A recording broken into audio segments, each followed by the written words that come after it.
Olá, querido irmão, querida irmã, este é o programa Tesouro da Igreja.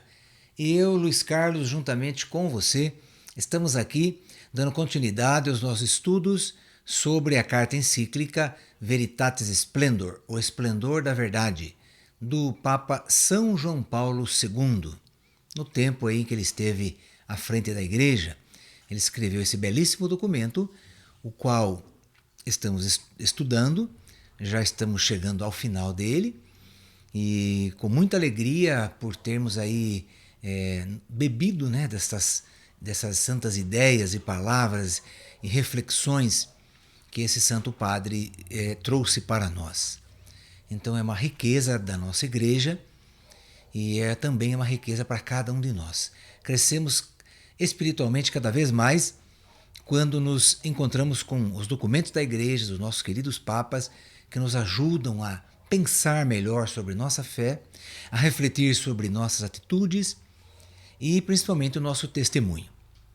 Este documento é um documento da moral da igreja, que tem como base os 10 mandamentos, o decálogo, que estudamos aqui bem a miúde, vimos que Jesus veio ratificar, veio assinar embaixo desses 10 mandamentos e veio expor novamente os 10 mandamentos de uma forma tão preciosa que ele fez no Sermão da Montanha.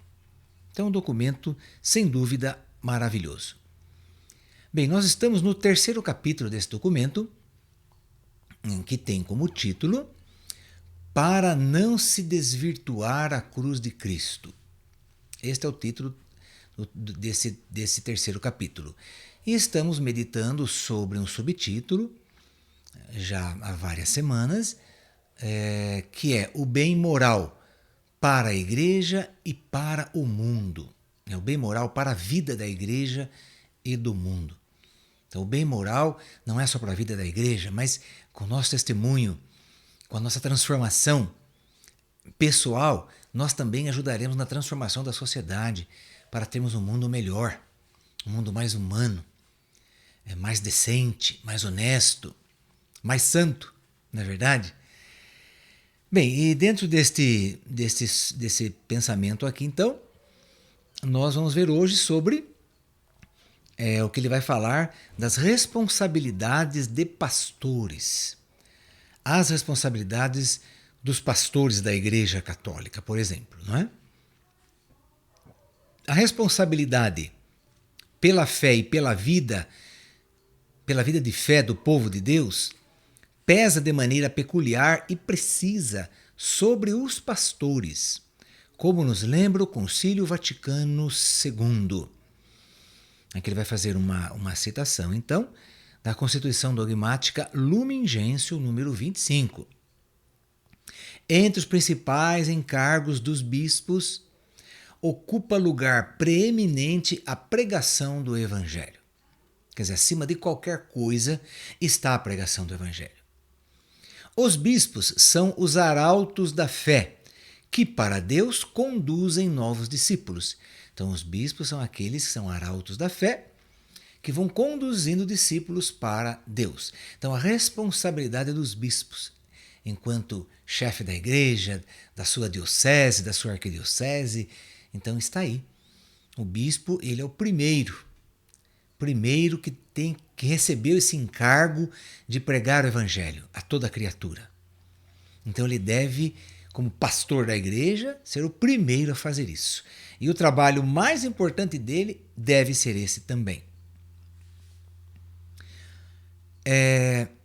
Estes bispos, dotados da autoridade de Cristo, são doutores autênticos que pregam ao povo, a eles confiado, a fé que se deve crer e aplicar na vida prática, ilustrando-a sob a luz do Espírito Santo e tirando do tesouro da revelação coisas novas e velhas, fazendo-no frutificar e solicitamente afastam os erros que ameaçam o seu rebanho.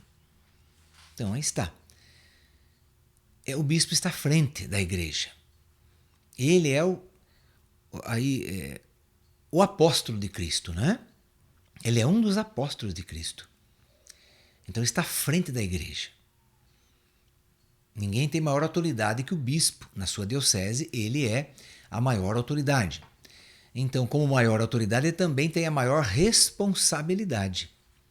Isso é verdade também.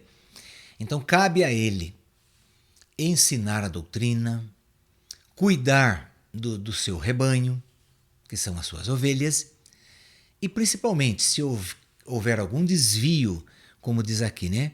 Alguns erros que ameaçam o seu rebanho, ele deve afastar esses erros. Ok?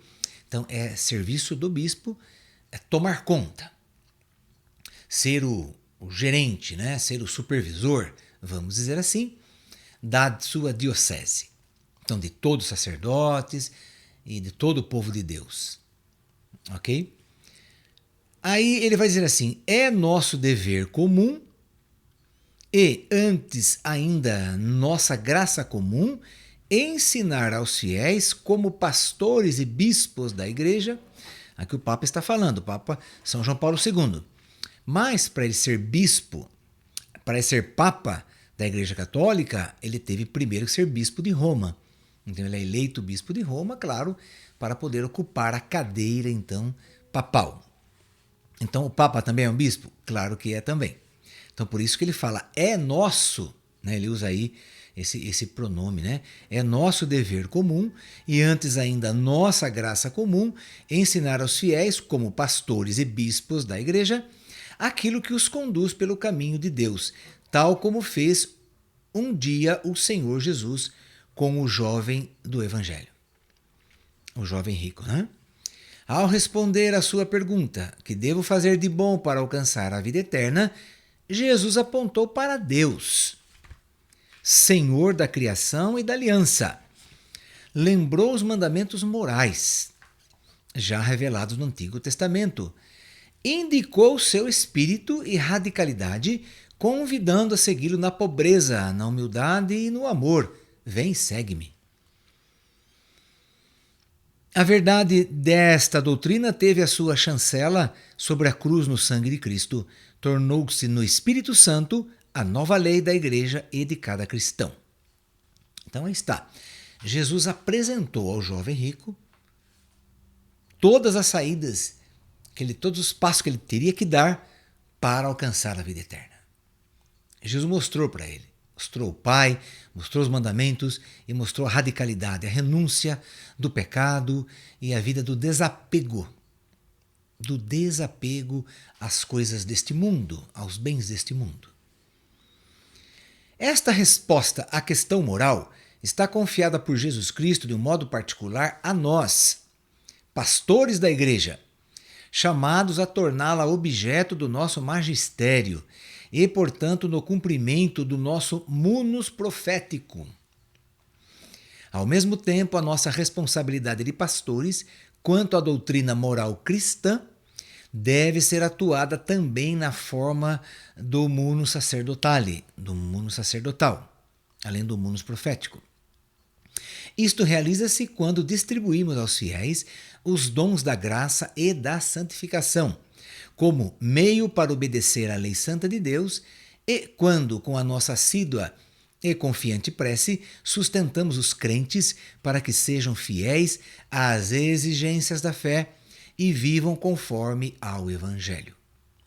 A doutrina moral cristã deve constituir, sobretudo, um dos âmbitos privilegiados da nossa vigilância pastoral, do exercício do nosso munus regale.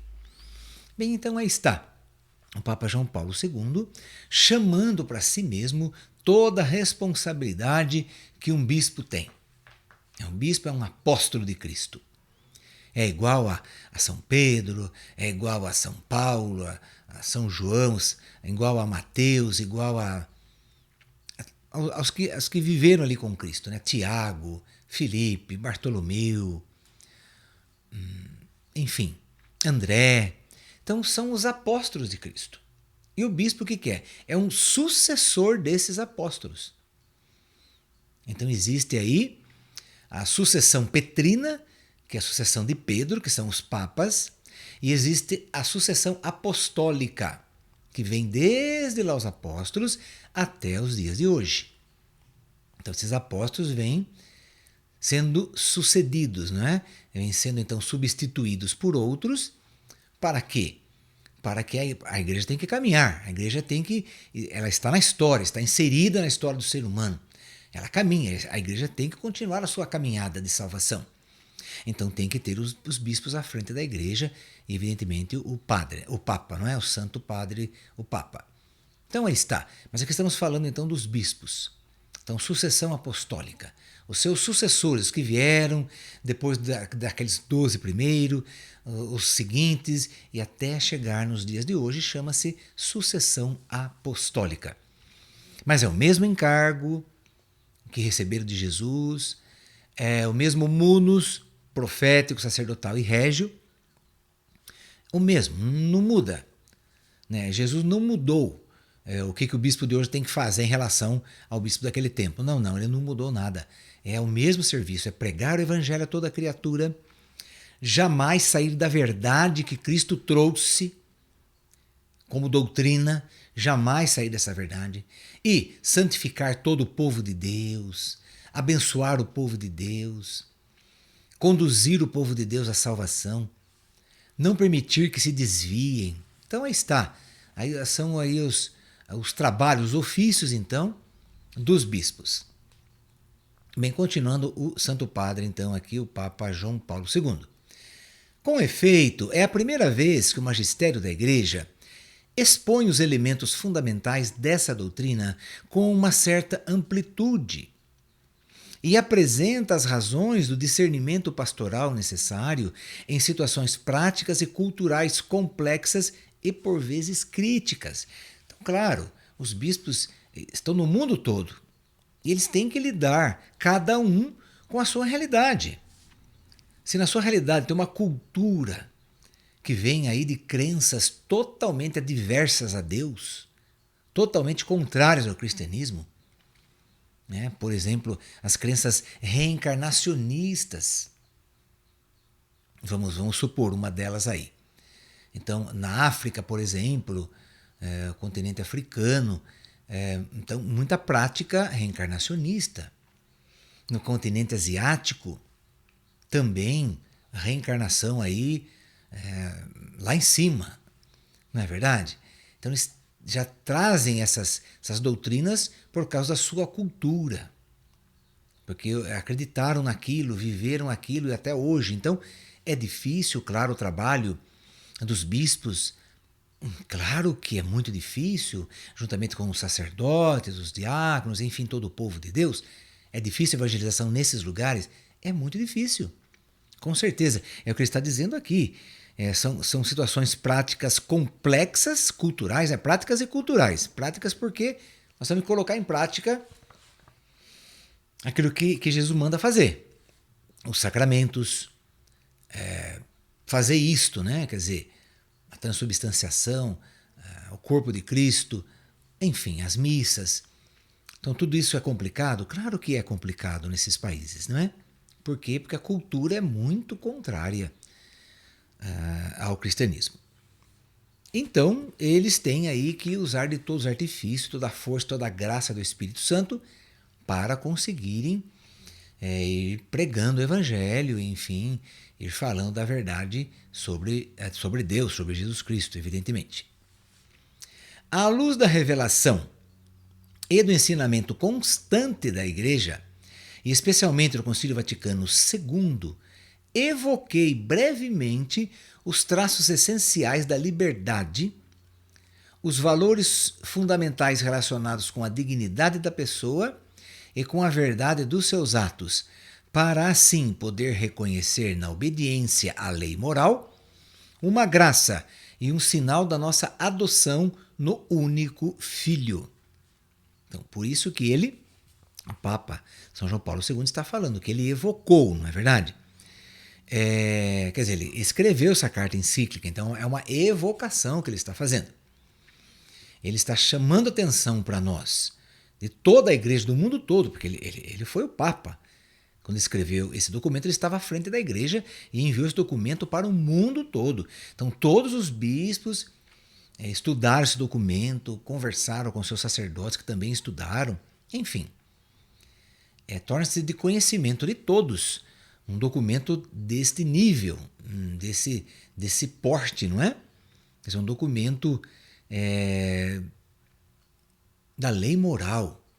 Quer dizer, um documento que ele diz aqui, né, que muitas vezes nem foi tocado antes dessa forma, nunca foi pensado desta forma, e ele fez isso. Em particular, com esta encíclica, são propostas avaliações sobre algumas tendências atuais na teologia moral. Comunico-as agora, em obediência à palavra do Senhor, que confiou a Pedro o encargo de confirmar os seus irmãos, para iluminar e ajudar o nosso discernimento comum. Então, cada um de nós conhece a importância da doutrina que representa o núcleo do ensinamento desta encíclica e que hoje é evocada com a autoridade do sucessor de Pedro, que é ele mesmo. Cada um de nós pode considerar a gravidade daquilo que está em causa, não só para os indivíduos, mas também para a sociedade inteira, na confirmação da universalidade e da imutabilidade dos mandamentos morais, e em particular daqueles que proíbem sempre e sem exceção os atos intrinsecamente maus. Então é grave isso, é muito grave. Nosso mundo de hoje, onde o que está sendo apresentado para as pessoas através de programas de televisão, está sendo apresentado uma amoral, na verdade, uma amoral. Por quê? Porque as pessoas não estão mais ligando para a moral, não estão mais se submetendo à moral, mas estão pisando por cima da moral. Então estão se tornando amorais, quer dizer, fora da moral.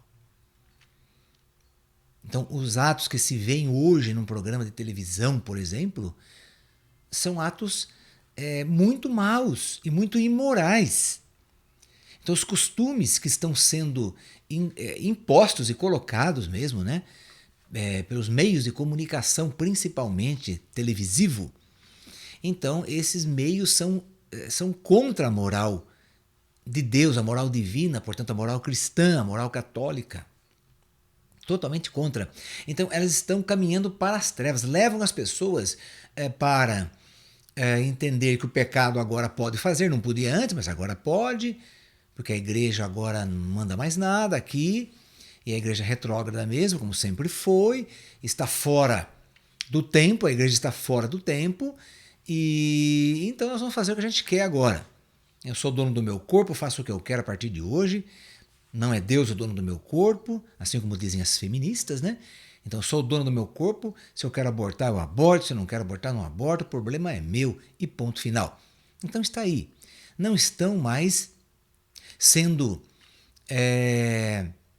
submetidas à moral da igreja. Estão renunciando à moral da igreja. Estão renunciando à verdade divina, porque a moral da igreja é a verdade divina.